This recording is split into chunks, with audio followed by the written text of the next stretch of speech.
So we left off on number 6. We may have actually gotten a little bit of stuff off on our graph, but I'm going to back up a little bit here because I got to different places in different classes.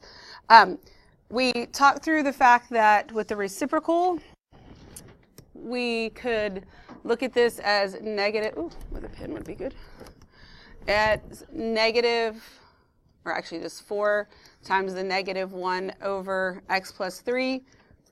And that's where we got that vertical stretch of a factor of 4. I think that here would make the most sense to most of you. But you could force it into the denominator, because this is also the same as negative 1 over 1/4 times x plus 3. Okay? Can't see that one. Those are the same thing. So that's why we have a star here, because it's a vertical stretch if we think about it this way. It's a horizontal stretch if we think about it this way. So we're actually going to do both things, but you don't do both things to the same point at the same time. Okay? I'm not going to stretch it both ways. That's not what's happening here. And then I translate left 3. We put a little star there because we actually have to start with our asymptotes, getting them in the right place. So if we put our anchor points on there, we only had 2 anchor points, right? We had an anchor point here and here, and that was it. Then we also had our asymptotes. I'm not going to put the original asymptotes in there. So that's why we have a star here, because we're going to start with that, even though we usually leave translations to the end. So since I'm translating left 3, this vertical asymptote on the y-axis has to also be translated to the left 3. So it's going to look like this. Okay. And then there is no vertical shift, so that asymptote stays right here on the y-axis. And I think, I'm sorry, on the x-axis. I think that we got this far yesterday. I'm not sure if we did anything else. So now we're going to actually transform these points. I'm going to start with 1, 1. I'm going to reflect it in the y-axis. It ends up right here. Then it's a vertical stretch of a factor of 4, which means what gets multiplied by 4? The y value. So my y value is 1. It changes to 4. And then I have to translate to the left 3. 1, 2, 3. And my new point ends up right there. Okay. To get a second point for that part of the graph, I go back to the same point I just used. The only thing I'm going to do different is I'm going to do a horizontal stretch this time. So I'm going to reflect it in the y-axis without leaning on the board.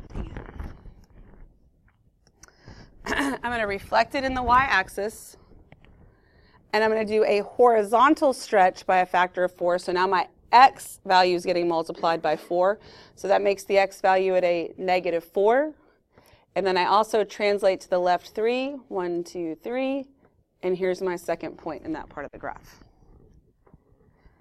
Having those 2 points helps me with the shape a whole lot better, because it would look something like this, and it comes and it hugs those asymptotes. Okay? We good? So then I'm going to do the other point. I'm going to reflect it in the y-axis. I end up here. A vertical stretch of a factor of 4 means I multiply my y value by 4, so I end up at negative 4. And then I translate to the left 3, and I get that point right there.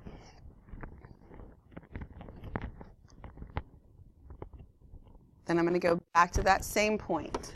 Reflect in the y-axis. This time I'm going to do a horizontal stretch by a factor of 4, so my x value becomes 4. And then I translate to the left 3, and I end up right there. There are my 2 points. It look like, get my graph to look like that. Okay. Do you get to do both horizontal and vertical on all of the graphs that you do? No. It's a special case for the reciprocal. We good? All right, so let's look at domain and range. Does my domain go from negative infinity to infinity? No. I go from negative infinity to where? Negative 3. And then I start back up at negative 3 and go to infinity. Do I put a little union here? Yes. It's intervals, I put the union. My range, does it go from negative infinity to infinity? Yes or no? No. I go from negative infinity to what? 0, and then start back over at 0 to infinity.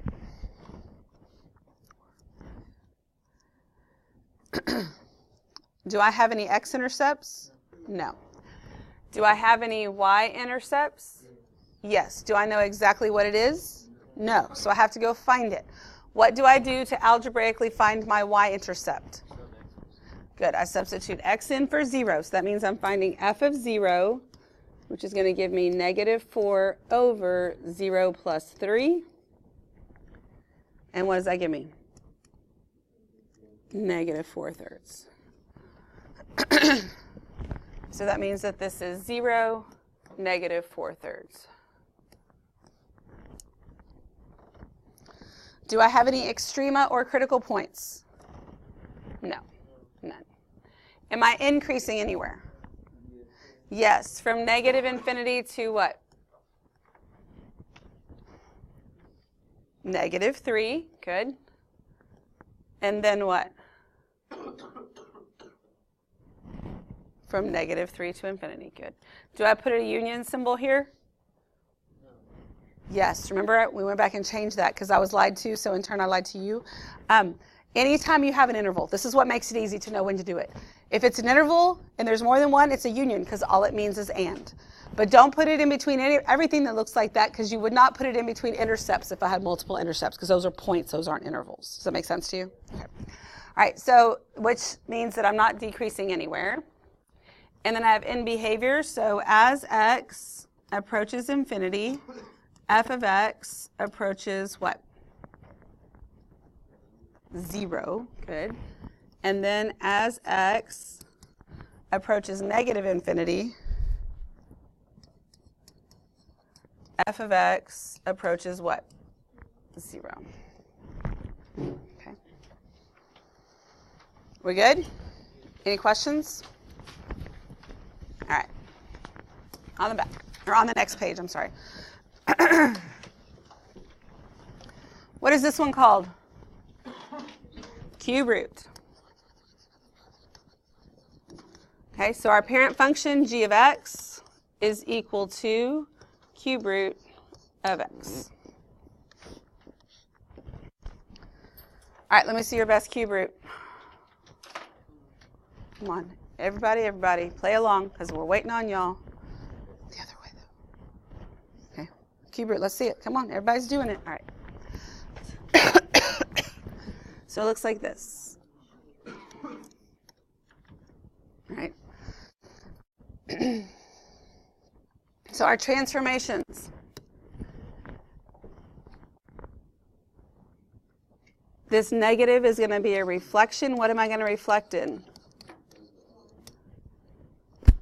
The y-axis or x-axis? X-axis? Y-axis?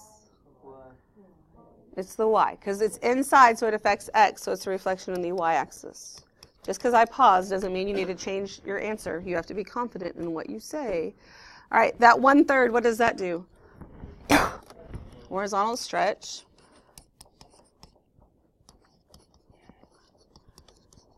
My factor of 3, good. And then I'm going to translate where? Up 4. All right, so let's get our anchor points on there for a cube root. 0, 0, 1, 1, negative 1, negative 1. What's another anchor point in the first quadrant? 8, 2. Good, which means I have negative 8, negative 2 also. So then I start to transform my graph. Start with 0, 0. When I reflect it, nothing happens. When I stretch it, nothing happens. Then I translate it up 4. 1, 2, 3, 4. And I get that point right there. Then I'm going to go to 1, 1. I'm going to reflect in the y-axis, so I end up here. I have a horizontal stretch by a factor of 3, so what gets multiplied by 3? X. So that means my x value becomes negative 3. And then I translate up 4. 1, 2, 3, 4. And then because this graph has symmetry, can I figure out where my other point goes? Yep, goes right here.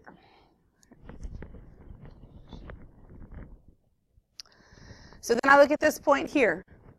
I'm going to reflect it in the y-axis. I end up right here. I have a horizontal stretch of 3. So my my x value, which is at -8, becomes what? -24. So I'm like way out here, right? And then I translate up 4. This is not anything that I expect for you to graph on your paper somewhere. But you do want to have an idea of where it is because you know that it's way out here somewhere. So when you go to get your shape, you're coming in like this to drop down. You're not coming in from up here. And that makes a difference. Okay, those are things I'm looking for too, not just your anchor points. So when the y value is 1 more than this, you're way out here. So as this comes in, it's already pretty close to this. Then you have to have that little jog in your graph there. Good? All right. So our domain, do the domain and range change from the parent function? No, it's -infinity to infinity, -infinity to infinity. Do I have any x-intercepts? Yes. Do you know what they are? No, but eventually it'll get there. So we have to find it. How do we find the x-intercept? Substitute y for 0. And so I substitute 0 in here. So 0 is equal to the cube root of -1/3 x plus 4. So am I going to cube both sides? I've got to subtract 4 first, right? So I'm going to subtract 4 from both sides to get -4 equals the cube root of -1/3 x. So do I have to take the cube root of -4? No, what do I do? Cube it. So I cube both sides. -4 cubed is what? -64. Good. So that's equal to -1/3 x. So to get x by itself, what do I do? Multiply by -3. So I know in the end it'll be positive. And what's 3 times 60? 180. 3 times 4 is 12. So 180 and 12 is 192. So I get 192. Oh, except that's not what I'm writing. 192, comma 0. Y-intercept, do you know what that is? Yes, you don't even have to do anything. It's 0, 4. Do I have any extrema or critical points? Yes. What do I have? Point of inflection, and that's at 0, 4.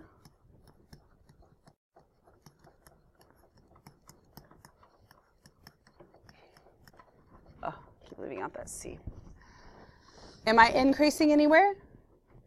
No. Am I decreasing anywhere? Yes, the whole time, right? So -infinity to infinity. And then we can talk about in behavior. As x approaches infinity, f of x approaches what? -infinity. And then as x approaches -infinity, f of x approaches infinity. Okay, everybody good with all that? Any questions? All right, let's look at number 8.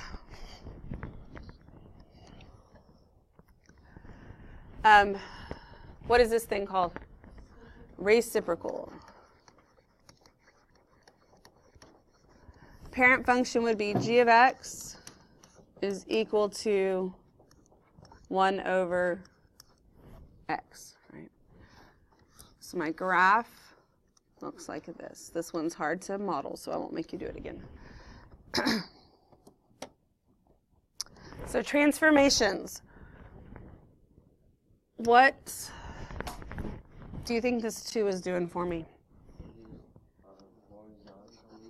Horizontal compression by a factor of 1/2. Now remember, for the reciprocals, if you see that as a vertical, then that's okay too. But really, I think if the numbers in the denominator, it being with x and making sense for horizontal would work for you. But it also could be a vertical compression of a factor of 1/2, and we're going to do both.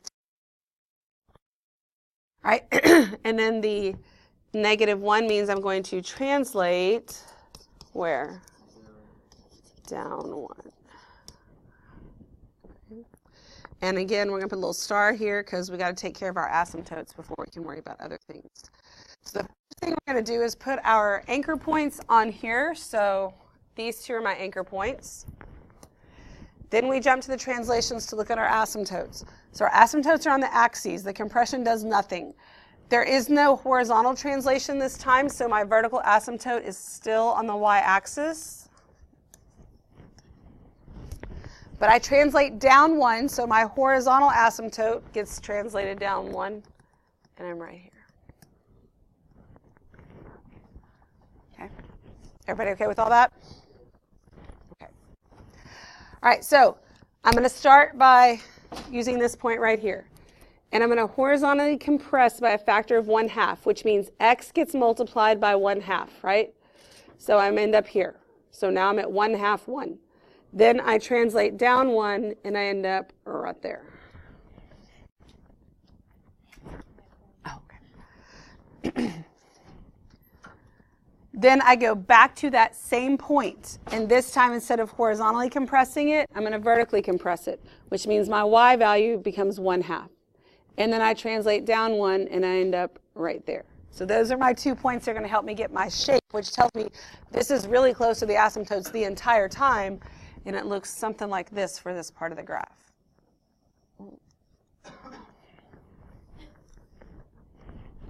Okay. Then if you understand the symmetry of the graph going on, you can probably get the 2 points in the other part that you need, but we're going to go ahead and count them anyway, just in case I've lost anybody in this. Starting here, I'm going to horizontally compress by a factor of 1/2, so my x value becomes -1/2. Then I translate down 1, so I end up right there. I go back to that same original point, and this time I'm going to vertically compress it by a factor of 1/2, so I end up at -1/2 right here. And then I translate down 1, and there's my second point.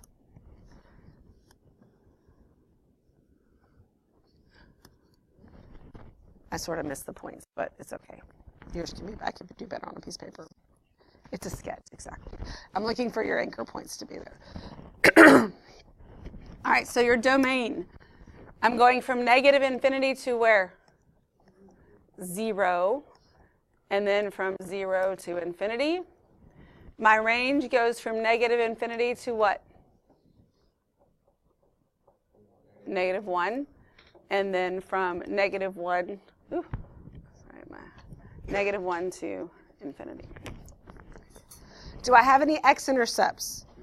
Yes. Do I know exactly what it is? Yes, I do. It is at 1/2, 0. Do I have any Y-intercepts? No, I do not. Do I have any extrema? No.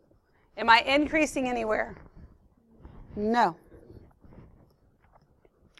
I'm decreasing from -infinity to where?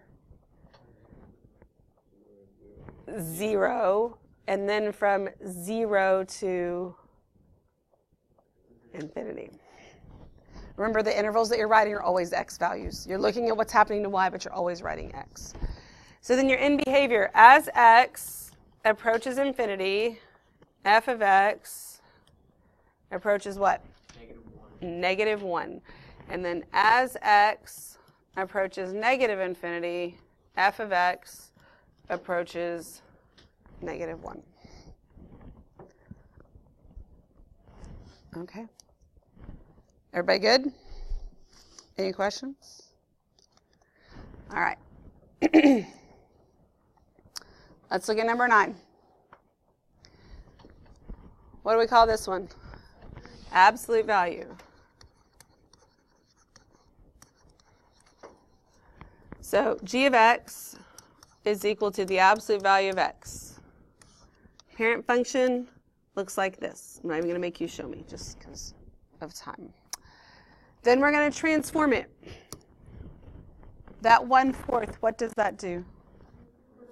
Good. It is a vertical compression by a factor of 1/4. Be careful just assuming that it's a compression because you see a fraction, because if it was 3/2, it wouldn't be a compression, right? It has to do with whether or not it's more than 1. All right, and then that's the only multiplication I have, so then I'm going to translate left 2 and up 5. Okay, everybody good?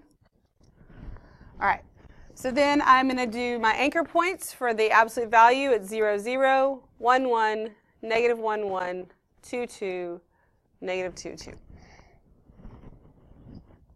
I said 2, 2, yes I did. All right, so I'm at 0, 0.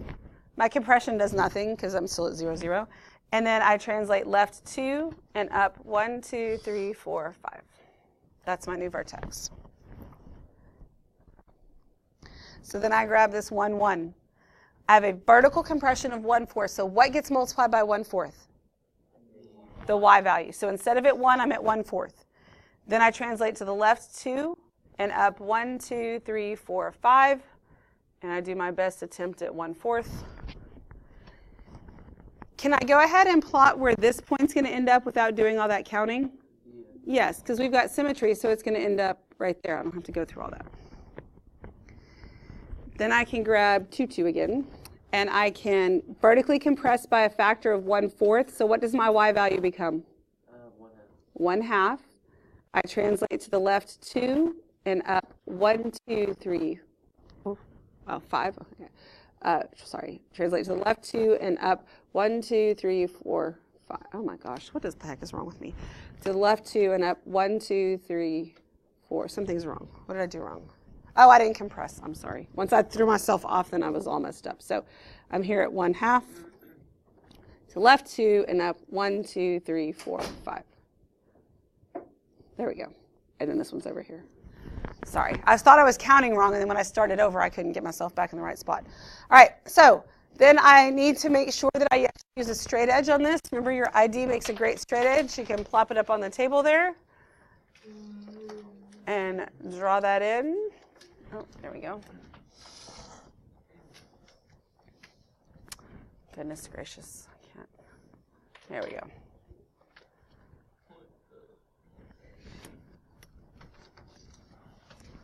Okay. It's been a vertical compression, so it's been squashed. That's what it should look like. Okay. Now, domain and range. Filling all the rest of that, got this, right? Like we need to go through all that. Okay, so I thought. Because I want to do one on the back. So to flip over to the back, and we're going to look at number 12.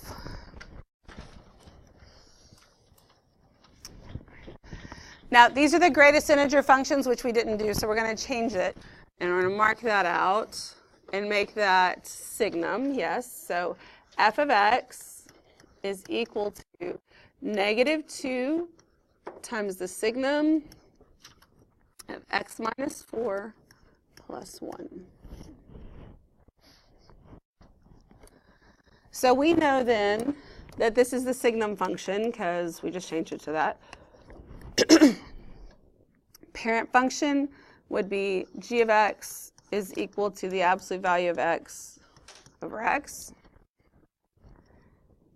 And then my parent function looks something like this. Signum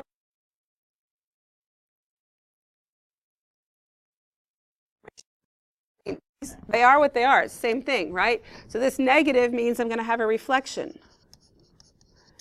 And I would reflect specifically in what? The x-axis. The x-axis, because it's on the outside, right? Then that 2 means that's going to be a what? Vertical stretch by a factor of what? 2, because it's on the outside. Then the last two numbers are translations. I would translate where? Right 4 and up 1. Okay, everybody good with that? Function is this should be fun. So now we're going to put our anchor points on there. We've got 0, 0. Then this is an anchor point, and it opens that way. And then this is an anchor point, and it goes that way. Just to have a little idea of what's happening there. So now we transform it, just like we've done the rest. I'm going to start with 0, 0. Reflecting does nothing. Vertically stretching does nothing. And then I translate to the right 4. 1, 2, 3, 4, and up 1. There's my new 0, 0. Then I'm going to grab this point. I'm going to reflect it in the x-axis so it ends up down here.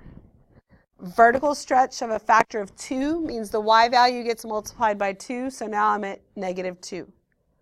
Then I translate to the right 4. 1, 2, 3, 4, and up 1. And that's an open circle. Open circle, and which way is my ray going to point? The left. No. The right. This is the one I grabbed. This is the one I was moving, so it opens this way.